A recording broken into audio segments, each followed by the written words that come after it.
Remerciant Dieu Tout-Puissant qui nous a permis donc de nous retrouver ici en bonne santé ce matin pour célébrer donc la Journée internationale de la jeunesse.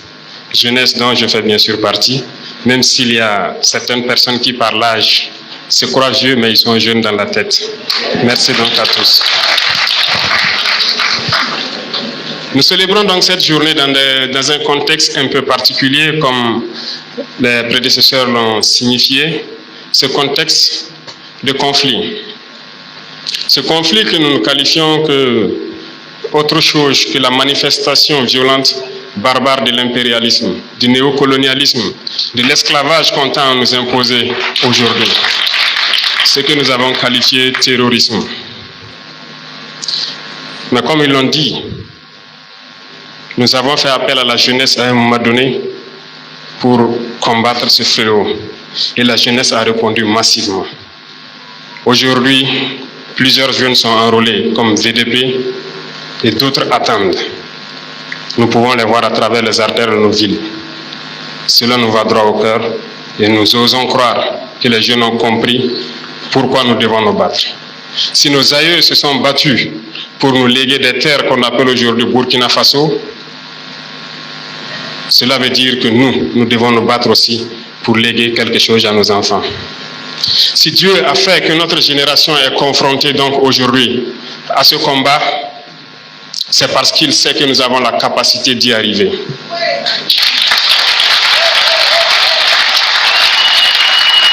Et je sais compter sur tous pour qu'on y arrive. Le combat n'est pas seulement que militaire sur le terrain, mais le combat est beaucoup plus profond. Dans ce sens que nous devons aussi combattre à changer la mentalité. Notre génération a peut-être grandi dans un système qui nous a façonnés, qui est très difficile à changer peut-être, mais pas impossible. Peut-être que parmi nous, certains se retrouvent encore avec peut-être des caractères dont on ignore la portée, mais j'aime le dire, pour citer un auteur, il n'est pas d'homme plus méchant qui ne puisse changer son cœur si on lui enseigne comme il le faut les voies de la sagesse. Je pense que chacun d'entre nous peut changer. Et dans ce sens, il y va de soi qu'on puisse se pardonner lorsque quelqu'un n'est pas sur la voie qu'on espère, mais en même temps en lui enseignant les bonnes manières pour qu'on puisse changer. Parce que l'arme fatale de l'impérialisme aujourd'hui, c'est la manipulation. Et la jeunesse est la cible. Notre pays, ou je dirais l'Afrique, est en majorité jeune. Et la jeunesse est la cible de cette manipulation. Et lorsque l'on découvre, il faut combattre cela. Et la plupart du temps, l'impérialisme n'est pas forcément ceux qui viennent d'ailleurs, mais ils sont parmi nous. Et c'est parmi nous que la manipulation naît. J'invite la jeunesse à s'en départir, à toujours chercher l'information juste et à toujours penser à nos patries, à nos différentes patries partout en Afrique. Je répète, si nos aïeux nous ont laissé une terre que nous avons trouvée, nous devons laisser de meilleures terres pour nos enfants. En ce sens, aujourd'hui, nous sommes réunis pour parler donc des problèmes de la jeunesse.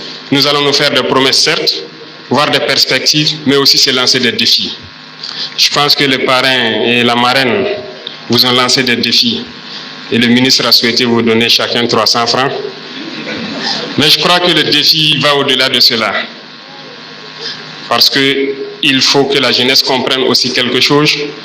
Nous, au niveau de l'exécutif, nous prenons des mesures, mais nous avons besoin aussi de vous parler, de vous sensibiliser, pour qu'ensemble nous puissions relever les défis qui sont aujourd'hui posés à nous. Pourquoi je dis cela? Lorsqu'ils racontent leurs histoires, on se rend compte qu'ils se sont battus d'eux-mêmes pour y arriver.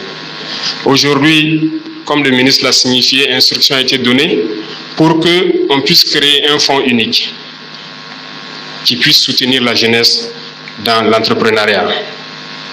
On ne vous demandera pas peut-être de partir de zéro, mais il y aura un minimum pour vous accompagner et vous aider.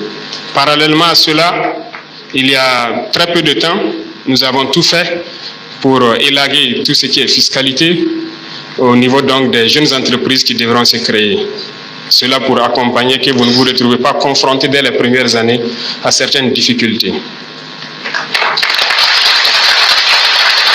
En plus de tout ça, je pense, comme il l'a annoncé, nous pensons beaucoup à la formation professionnelle. Et c'est l'une des réformes majeures donc, de ce département.